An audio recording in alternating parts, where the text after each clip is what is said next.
Hey guys, welcome back to our Real Love Scenario. Shout out to all our real lovers out there. Hey y'all, welcome Shout back. out to all our real lovers. How you doing today, Rhonda? I am blessed by the best. How are you? I'm blessed by the best. Look at that. God playing favorites. We just happen to be two of his favorites. We are two of his favorites. I'm enjoying this holiday season. Are you? I like Christmas because Christmas is the only holiday to where you can really feel it. Like the yes. music, everything changes. The whole world. Shout out first, Bree. We're at Thanksgiving and my cousin put on This Christmas. And Bree was like, the one with Chris Brown, Okay. Regina King, Lauren London, Loretta Devine, Idris Elba. The movie, not the song. Yes. Yes. And Bree's like, I feel like, and she's like jumping at stuff and look at Columbus Short, like, and she's like, I've never seen this. And I was like, you ain't, hang on a minute. That Chris Brown version, like it come from this? Nope, she had never seen it. So don't you know sometimes with movies you have to sit down and be like, no, we are watching this. We are watching this. I had to do that with her with Boomerang. I was like, clear the schedule. We're watching this tonight. Sometimes you gotta do that with people. It's you do. You gotta get through the classics. Yeah, you gotta get through the classics. I will not even start about some of the classics that I have not seen. We not going there. I'm good with the regular classics. It's a lot of the like street classics that I ain't seen. That you haven't seen. Like, you seen Paid in Full? Yeah, I seen Paid in Full. Okay. Yeah. I seen Paid in Full. Wow. I can't remember Belly. I'm not judging you. I can't remember. Okay, but you saw it. Yeah. I was young, below the age that I was supposed to consume stuff like that. Okay. But it's like certain, you see how Rhonda did? She tried to put me out there. I ain't ask her what she didn't see. Just true. Right? And she just started naming stuff. Friend, so I'm you sorry, ain't seen. Friend, I'm sorry, friend. Friend, I'm sorry. Taking accountability. You ain't seen Friday? I'm taking accountability. I apologize. You are so right. Wow. Put me on the spot like that. Anyways. Shout out to all our real lovers. Make sure you subscribe and listen and review the podcast. Like and do all the things. So for our real life love scenario, I'll make this quick. This just popped up. And it's shout out to Neighborhood Talk. It's owned by one of my guys I went to high school with, Kyle. Shout out to him. He's doing great with that platform. But it was posted on there that Kim Kardashian and Kanye West divorce is finally settled, and Kanye has to pay $200K a month in child support. How do you feel about the whole child support thing? Like do you think that there should be a cap on how much to where it's like the person isn't necessarily reliant on that as like a job, like income for the most part? Or do you really think it's fair that somebody gets $200,000 a year, a month for their kids, while there may be somebody else who's getting $4,000 a month, and then some people that's getting $1,500 a month for the same amount of kids? Yeah, I'm not a fan of just the child support system in general. I understand it's necessary though, unfortunately, but I also acknowledge and understand that people abuse it. Yeah. And use it for means of like just straight up, I'm gonna live off of this. This is more than I actually need for the kids. In this particular situation though, and really in all of the situations, child support is often based on the child's needs, based on the parent who's paying it. So it's based on Kanye's income. Yes. Okay, so for 4 children, $200,000 is $50,000 per child, and he is a billionaire, and his wife is a millionaire. And Kanye is a billionaire per Kanye. I'm not saying it's not true, but a lot of things happen lately, so I don't know how much. He's a billionaire in assets, like in net worth. Yeah, if he take the stock of Adidas, but he ain't poor. Let's be clear. He's not poor. That's a lot of money, yes, it is a lot of money, but you have 4 children and you are very wealthy. They have always been very wealthy. I mean, they are accustomed to a certain lifestyle. Yeah. And I also think that in all seriousness, there are probably some things that have to be really increased around managing them because of the celebrity and and then also all just like some of the harmfulness that people are just weird with. Very true. Yeah, but then Kanye is doing a lot, and I feel like when you do a lot, people get weird. You think she may have pressed him because he was doing so much? I actually don't think she asked for any particular amount. I don't think she asked for anything. I think the courts can do that. They can just. It's not based. The woman can't ask, or the person petitioning for child support cannot request a amount. You can request child support. the court system determines how much it will be. Because there's plenty of women who are getting child support and they're like, this is some bullshit. Yeah. I'm getting $30 a month and the child's expenses are $3,000 a month. It's based on the man's income or the person's income. Sorry. Not trying to be one-sided because it's women on child support too. It's one-sided a lot of times. I mean, it's more men on child support than women. So I'm speaking in, I try not to speak in generals, but here we are. But yeah, I think it's interesting, and it's the last thing I'll say about it, that they have shared custody. The settlement was joint custody. Yeah, I thought with joint custody you don't have to. That's why I'm like, well, why support. he paying so much if it's joint custody? If it's like splitting down the middle, when the kids are with him, he's financially responsible for them, and vice versa. I don't understand why he's paying child support at all if they have joint custody, if she doesn't have like full or primary custody. Yeah. So I thought that was weird, but. And then with that situation, I feel like child support, although I understand why it's necessary, a lot of times I feel like it's for parents who may not necessarily be as active sometimes. But Kanye, for better or for worse, whatever you think about him, he seems to love his kids very much and seem to be active in their lives and, you know, wants to be around his kids. And I'm probably sure he would do anything and everything for them. So I don't know. This seems like a lot, especially given that Kim ain't like some poor girl who came on a come up and got him caught up. Like, no, she is. And I mean, I well think for herself too. Yeah, it's probably also some weird particulars that like that made that a thing. And then it doesn't help that they're public figures. That is no way that judge is not familiar with Kanye, both of them, and Kim, and it's people sitting on those in those chairs, and different things can influence people. Yes, but anyway, we both have been in a situation where parents were together and co-parenting and stuff like that. I just wish the best for them, absolutely, and best for their kids. For their they kids, can man, just manage the situation together. They can co-parent in a nice, can be harmonious, harmonious environment. For sure. Yes, the children deserve that. So we wish them the best. Yes. All right, you ready to hop into our scenario? I am. I'm excited. This person does want to be anonymous, but I do want to make it clear that this person is a guy. And, I'm always excited when guys write in because I feel like, and I appreciate that. And I honor and really love when men are vulnerable enough to share that they are struggling in some way. For sure. And asking or seeking help in their relationship. So that's so dope. So, I agree. So thank you for writing in. We can't say your name, but the scenario says, my girlfriend and I of 3 years have recently broke up. We have known each other since we were 16 and we were really good friends before the relationship. The past 2 years have been good, but this past year I started to pick up on some of her selfish ways and more of her character traits. I lead most of the dates, planning and financially. I've expressed to her that I would like to be taken out on dates as well. I wanted to feel taken care of also.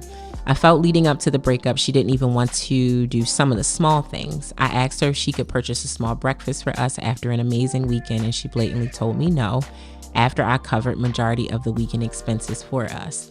The last argument we had was about her showing up to my house with food only for herself. She ate in front of me without offering any and had an attitude when I asked her politely if she could order some for me. I always try to consider her needs on these very basic necessities. All I ask is for her to be considerate and think about me. We had a previous incident where she did the same thing. We were out on a date at a bar and she came back to the table with food just for herself. I've previously expressed to her how that made me feel, and it seemed like it was something she was going to work on. I still have feelings for her and give her the benefit of the doubt in a lot of areas because she didn't grow up seeing a woman help or consider a man in her household. We talked about her being selfish on these small things, but it seems nothing has really changed. Is this something I should move on from and keep the breakup permanent, or is this something that could possibly change down the line? Thank you for writing in, Mr. Anonymous. Thank you for writing in. Wow, this is a doozy. Where should I start? I want to say this. You never make a sound or comment when I'm reading the scenario. Today is the first day you were like, Well, it's tough because they met when they were 16 and now he's 19, I'm guessing. So 3 years they've been together. And he said they met when they were 16, I believe. Yeah, I don't know if that was the exact timeline relationship though. It says we known each other since me and my girlfriend and I, me and my girlfriend and I of 3 years have recently broke up. We have known each other since we were 16. Oh, okay. And we were really good friends before the relationship. So I don't actually know how old they are. Oh, okay. Sounds like they were friends first and then they became a couple at Got some you. point. But I don't know how old they I are. would say they're fairly young. I would guess. Probably. That would be my assumption.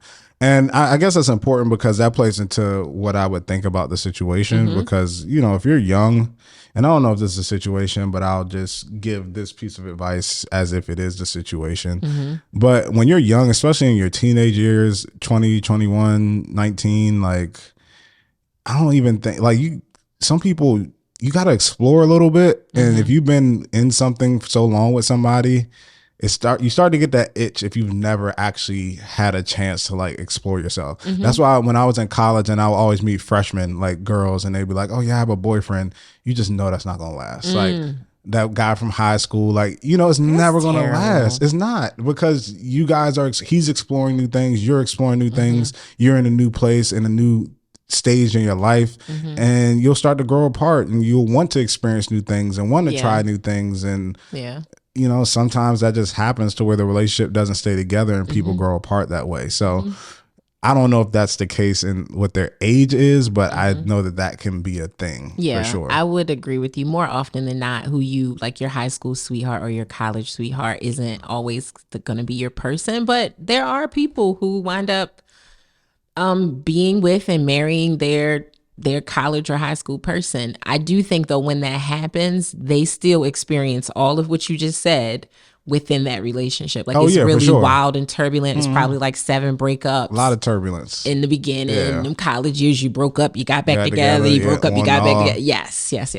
But yeah, that's true. I definitely thought I was gonna marry my boyfriend from high school. And obviously that didn't happen. Doesn't everybody? God is good. All the time. God is good. Oh goodness. It is so unfortunate, right? And there is some specificity here that I want to talk about with this being a guy talking about not feeling taken care of or appreciated or seen in the relationship. But this is Drake got a lot to say. I feel it in my spirit. That's just a real thing. No, it is. But I feel like if we take the genders out of this just for 2 seconds, because I got a lot to say to you little hussies about this, because I hear a lot about this. Yes. But if you take the gender situation out of it, it's a problem, period. Yes, for sure. What is the point? It's imbalance. Yes. We talked about this a bit on our last episode. Like, who wants to be in a relationship where you seem to be the only one benefiting from it, and I'm just over here like chopped liver? You don't think I care to be treated nice, taken out, none of that stuff? That's crazy to me. Yeah, I remember in science class you learn about those different relationships, right? It's like parasitic, which is there's a host and the parasite, it's only one benefit. The one thing is sucking all things from the host, and you got mutual relationships where both benefit, like different type of relationships. And if you're in a parasitic relationship, which this is kind of sounding like, it's not healthy for you, who is the host, who's the person supplying everything, because you're being drained. Yeah. It's literally sucked dry. So you are like, I almost feel like bubbling with thoughts around this is a real thing. So my question to you is, as a guy who I think prides himself on being a leader and, being in a position of happily taking on heavy lifting when it comes to certain things, how does reading this kind of make you feel? Do you hear this with your friends? Like, is it something you've experienced before? Nothing that I necessarily experienced, because I don't put up with stuff like that. Right. Like I've had a very high emotional intelligence. Well, I'll say this. I've always had it a little bit higher than my age would suggest. So not saying that 17 I was as wise as I am now, but for the normal 17-year-old, I kind of had a higher emotional intelligence at that time. But I think the point that you made is that's the thing that I want to dig into, because I feel like a lot of times sometimes women, or just people in general, don't take into account that men be needing stuff, man. Dead Like, ass. like, Yes. like we take on a lot because we can handle a lot emotionally and stuff like that. We are strong. There are things. There is a lot of times things don't phase us as much. A lot of times things don't care. We don't care about things as much. But I remember the other day I was leaving my house, and Brie and I were just, chilling in the bed, and I had somewhere to go, and I was like, yo, it's just one of the best things about having a wife is sometimes it's just amazing to have somebody to hold you. Like, and that as a man could sound weird or sound like, oh, soft, but like being held sometimes and like somebody just covering you and just holding you, like that feels amazing. Absolutely. Like, Yeah. it feels good. But I feel like as a man, if you say that, or if you say you want that, or if you, say that you need that, then that may be looked at as soft, or like that, you sensitive, or like toughen up. And some people would think that men don't need that, but that care, that love, like even if you think of all babies when they're first born, they were nurtured by their mom, whether that's a male or a female. So to think that when they get older, they don't need that at all. Yeah. It's just ridiculous. So sometimes, like I said, people don't care for men as much as you nurture like women. And, and to your point, because we had talked about this a while ago too, is that sometimes us as men have to do a better job of expressing that. Yes. And that we need that, and being more open about our feelings, and being more, transparent about things that do bother us, or when we need help, or when we're dealing with things and having trouble with things. But I just want to make a public service announcement. Like, men like and need compliments. Men like and need to be held and be touched and be cared for and be catered to just as much as women. Yeah. Well, not maybe just as much, but to a certain extent, like we need that too. We're not just these emotional beings that can just stand not being catered to or cared for. Yeah. And then you want me to go out and just, be the man I'm supposed to be and lead and do all this, but you treat me as if I'm like a statue to a certain extent. Absolutely. While I you hit the nail on the head, as I expected you to. Agree with you that men do have to be better about being transparent and vocal about what they need.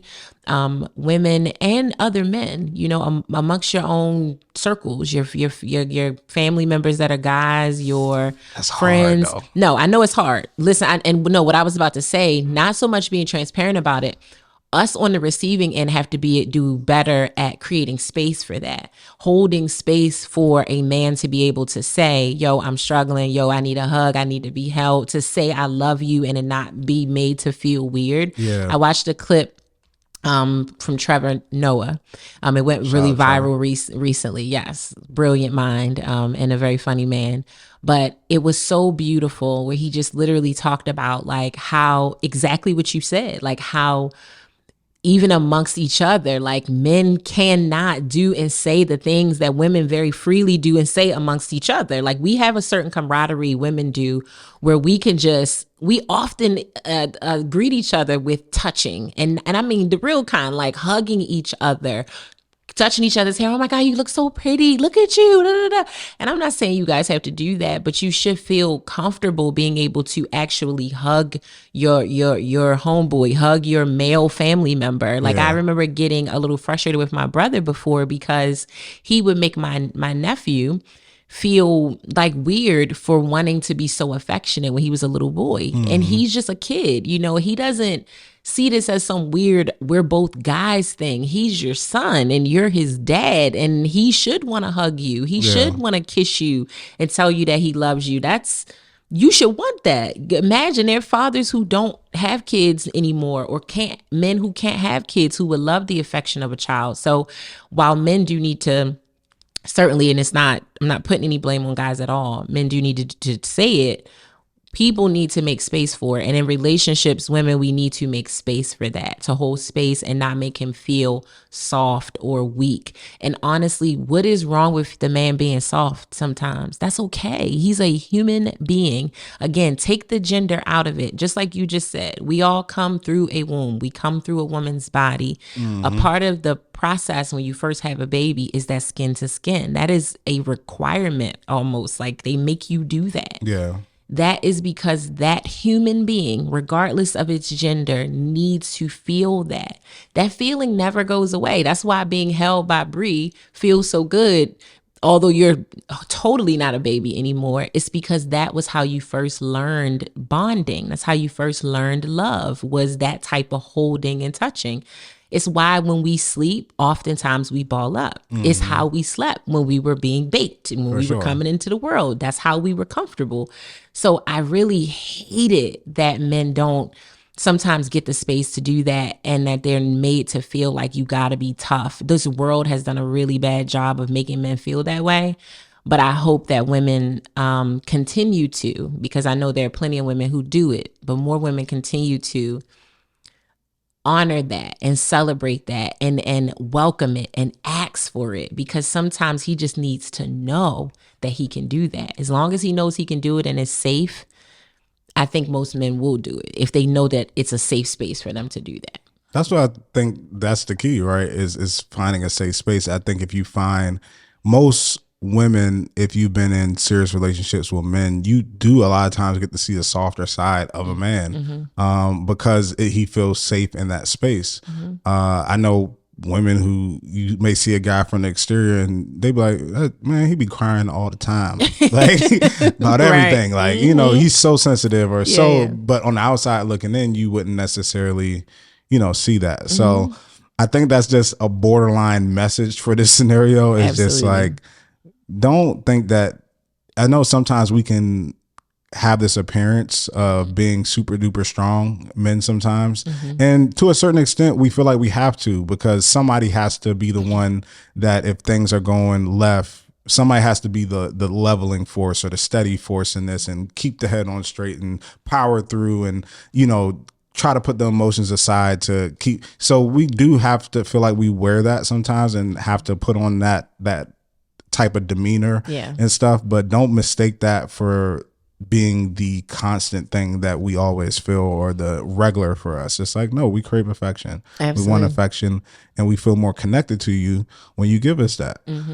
So yeah, affection and attention, which is essentially Mr. Anonymous was struggling with, just reciprocity for the things that he is actually giving into the relationship. He says he plans the dates. He doesn't seem to have a problem with that. Doesn't seem to have a problem with financially taking care of the dates.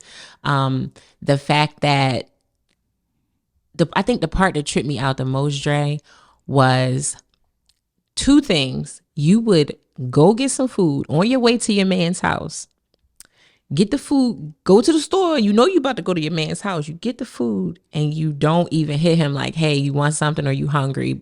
You don't do that. And you come there with it. You don't eat it on the way there. You could actually just eat it on the way there. So that whole experience didn't need to happen. If you maybe didn't have the money or maybe you were a little pissed with him. I don't know. It's petty, but whatever your reasons were. But you waltz your ass in there with the food, pulled up in front of him like, and just ate it in his face. Like, sis. And then they went on a date. You went to the bar, ordered yourself some food, and came back. And sis would have been left at the bar, is what I'm telling you. I think it's so I've done that before, right? Which one? With Bree. No. In the sense of I've gone somewhere, gotten something, and then asked her if she wanted something. Okay. I've done that before. Okay. Early on. Okay. Quickly, that stopped. You learned. Yes. And I'll tell you. What? You see, I'm like, which one you did? Because have you lost your damn mind? I'll tell you what the thinking behind it was, so you can get into the mind of somebody like that. But then it's also in the response. It's like if somebody tells you that, you like, oh, my bad. I didn't think you would want anything or anything like that. Versus like I was hungry. So my mindset was that I was always like a go-getter. If I was hungry, you know what I'm going to do? I'm going to go up and get some food. Right. If I want some Lifesavers from 7-Eleven and it's 2:00 in the morning, you know what I'm going to do? I'm not going to be in the bed like, I could really use some Lifesavers. I'm going to get up and get it. When I was sick, I would go up, get up, go to the store, mask myself up, go. If I need something, I'm going to go get it. If I'm hungry, I'm going to go get something to eat. If I want to get something and I'm thirsty, I'm going to go get something to drink. So for me, with Bree early on, and, you know, this is the first time we're in a relationship a few months in, I would say, I'm hungry, and I'll just be like, yo, I'm going to I'm getting something to eat, or I'm going to 7-Eleven. I really want some Lifesavers. That's my favorite candy. I'm going to get it. And she'd be like, oh, you didn't tell me you were going. I was like, you didn't really want nothing. Because if you wanted something, you would have either got up, or you would have got up and got it. You don't want goldfish. You only want goldfish because I'm going to 7-Eleven. But that's not really what you want, because if you wanted it, you would just get up and get it. Like I'm getting up to get the thing that I want. So that was my thinking behind it. But later I learned it's not the point. Yeah, it's not. It's that if you're going somewhere, just say that you're it's courtesy. Even I did it recently, and like I saw something on TV. It was a McDonald's Egg McMuffin hash brown. I was like, ooh, that made me want some McDonald's. Bree for this whole month is not eating bread, and she's trying to like get body right because we're going to a wedding in Mexico. So normally I ask her, but I was like, what are you gonna get at McDonald's without bread, for one? And then fries ain't no better. And we 2 days away from the wedding. So I was like, I'm not gonna ask her. Like, and the salads are disgusting. Yeah. Chicken ain't real. It's so much wrong. Before we might get a McDonald's. Sorry, we looking for sponsors. But essentially I'm just like, nothing. Even if she asked for it, it ain't good for her anyways. And then I came back, oh, you didn't tell me you was gonna get McDonald's. I was like, it's nothing with bread even there. Like, it's nothing with bread. They're like, I mean, everything there is with bread. What are you gonna order? And she was like, they have coffee, orange juice. And I was just like, Lord. That's true. You're just trying to make a point at this point, but I get it. Absolutely. I'm gonna ask every time. But yes, you should ask. That's something that you should do. But the whole out at the bar, like, I've never been in the same place to where I'm like, hey, babe, I'll be right back. Dre, set it up. Please set it up. Hold on, real quick. I'll be right back. Where you going? No, I'll be back. I'll be back. I'll be right back. Come back. Good, keep the change. Wings, fries. You just sitting there like, Like, what? Is mine still at the bar? Nah. I mean, I don't know. Did you order something? I didn't check. I didn't know if you ordered anything. Like, yo, she'd have been broke up with that day. That's like beyond, like, not courteous. Like, that's beyond. That's the slide to all the food on the table. If I ain't eating, we all. Nobody's eating. We thought everything going on the floor. Like, you done lost your whole mind up in here. Like, that's unbelievable. Like, yo, she don't like you. Mr. Anonymous, she don't like you. And then you talking about, you asked her to buy breakfast. That's the cheapest meal of the day. Absolutely. Eggs, bacon, pancakes. Seriously. I hate when this happens. So I'm gonna pull a Drake. Where's my camera? Let me tell you something. I'm talking to you selfish, entitled, mentally inflated, ridiculous women who really sincerely think that it is okay to be in a relationship where you take. Now, before anybody get on my back and say I'm a pick me or, well, what the man did, I'm very tired of every time we make a statement, y'all take it so generally. I'm talking about a very specific woman who is in a relationship with a man who is fulfilling the needs that she has communicated, is taking care of the things that you like, taking you out on the dates that you like to go on, paying whatever bills you requiring him to pay, giving you the sex that you like, giving you the attention that you like, showing up for you when you want him to show up for you. If you are in a relationship with a man like that and you aren't giving anything to him, that's who I'm talking to, and you are a problem. That is problematic. If you have to look back and be like, somebody say, when the last time you did something nice for your guy, and you like, oh, let me see. And let me also be super clear. Giving sex does not on the list. That's not it. That's not thoughtful. That's not it. I'm with the guys on that. That's not it. What you give for sex is sex. What you exchange for sex is sex. Those are the only two equals. Okay, paying your bills. Sex don't say thank you for that. That's it's not. So those are the women that I am talking to. If you have a good man who is doing what you ask of him consistently, consistently, and you not showing up in that relationship doing anything nice for him beyond saying thank you with your hands out, you are a problem, and you should honestly be ashamed of yourself. I would be saying the same thing if the roles were reversed. If this was a woman who was doing all these things for her guy and she wasn't getting anything in return, I would be saying the same thing. You can roll the tapes. I've said that in previous episodes because unfortunately we get a lot of scenarios like that. It is ridiculous. To your point, like, human beings like attention. Human beings like to feel loved and appreciated. Human beings like to feel seen and taken care of. That's true. I don't understand why somehow we have come to this conclusion that guys are the exception. They're not the exception. And realistically, like you said, most men don't even really want a lot. They don't really want as much as women do in a balanced relationship. I don't think. I think if you ask a guy what he looking for in a woman, and ask a woman what she looking for in a man, the lists are very different, like from lengthwise. Okay. So I don't think men really require a whole lot.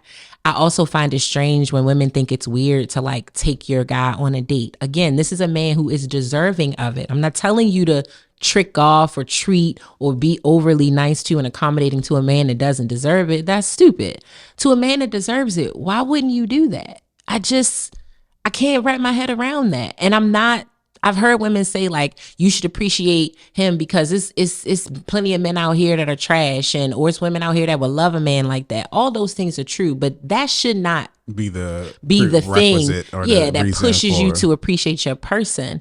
Like, you have a good person in front of you, appreciate them. That's the bottom line. I think that's the same thing that I preach to men all the time. Is like, I tell men all the time is that being a leader is not a position given, it's a position earned. Just because you're a man in a relationship doesn't mean you're just a leader. Right. Like, you have to earn that through consistency, through trust, through all these different things. But the flip side is also for women, is that just because you are a woman doesn't mean you're deserving of all the things that a man could do for you. Yeah. You have to earn that too. Yeah. You don't just walk in a relationship, I'm a woman, you got to do everything for me, you got to buy everything for me, you got to treat me this way just because I'm a woman. No, you have to show up for me too. Yeah. You have to show that I can trust you and that you have my back and that you are here for me and only me if you want me to do the things for you too. You can't just expect me to do these things just because you're a woman. Now, there are certain things, that you do and you look out and provide and stuff like that. But in general,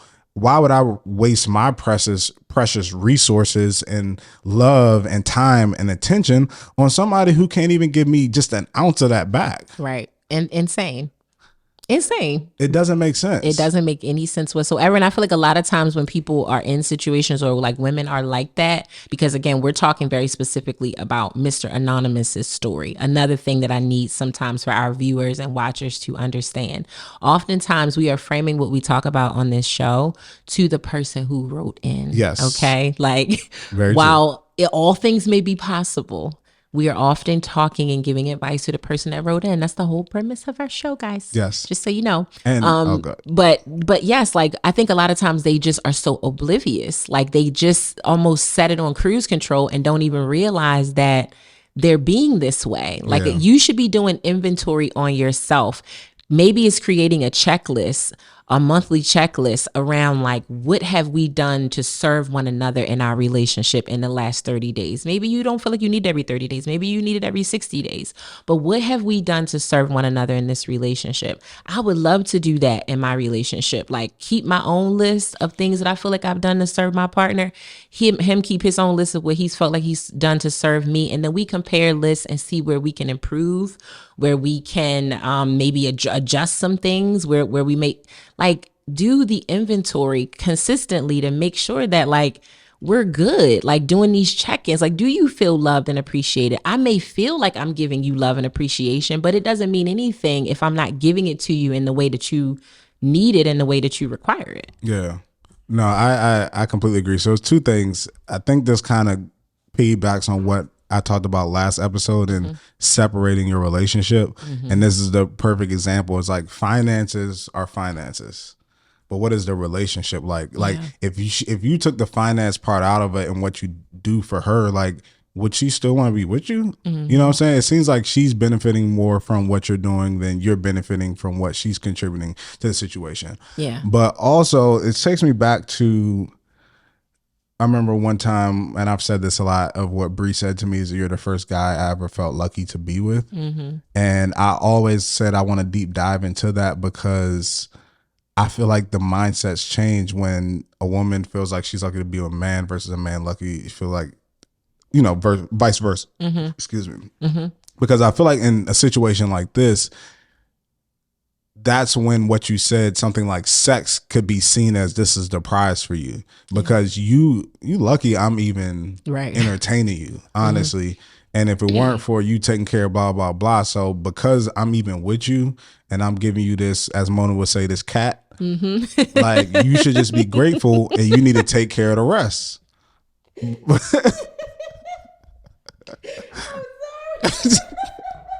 Rhonda can't hold it together right now. It's really you saying it that makes it so. Go ahead. Quoting "Don't Call Me White Girl." I'm sorry. Rhonda's losing it right now, guys. I'm sorry. I wasn't ready. And I'm looking you square in your eyes, and it was a slow burn too. You was like, hold on, what did he just say? That? This cat, because you said it with the neck roll and everything, just like a woman would say it. Okay. I'm sorry. I have tears in my eyes. Woo! Apologies. Continue. Well, basically, she feel like it's the prize to a certain extent. You okay? Yes. The cat is the prize. Like, she thinks that that's the prize. So it's like, if you feel that way about yourself and about your relationship, that he lucky to be with you and you are the prize, then I feel like that's kind of what I'm getting with this situation, is that she feels like whatever she's doing for you is plenty. Is a plenty enough. And you should just be grateful with that. And that is her contribution to the relationship. Yeah. And also, I want to say this too. Because you talked about the woman's side. I just want to talk about the guy side from this. Is that you have to understand, you have this, I said this, it's funny how we revisit things we already said. Because so much of it is so connected. It always comes down to root issues. And I think I said this in the context of the girl who wrote in one episode, but this is for a guy as well, is that you have to set the environment for your relationship. It's like, if you allow somebody to get comfortable, they will get comfortable. Yeah. Like, I don't care. You could take the best worker, the most hardest worker. But if you put them in an environment where there's no accountability, no responsibility, they can just kind of go as they want, they're going to fall into a level of comfortability. Yeah. Like, you have to hold people accountable. So in your relationship, when it does these situations, if you continue to, because you're trying to impress the girl, because you feel like she may be not in your league or not in your space or anything like that, and you're trying to pay for everything and do everything and take on trips and show her that you can somewhat compete with these other upper echelon guys, you feel like she would be interested who's not you, you're going to fall in the environment to where sometimes women, they want the upper echelon guy, but if somebody who's a little lower is just doing everything he can for her, she'll be like, well, I can just work him for the most part and just get everything that I need out of him. So you have to set that environment. Don't let somebody walk all over you, because everything that you do in your relationship is, let me say, I want to say it right.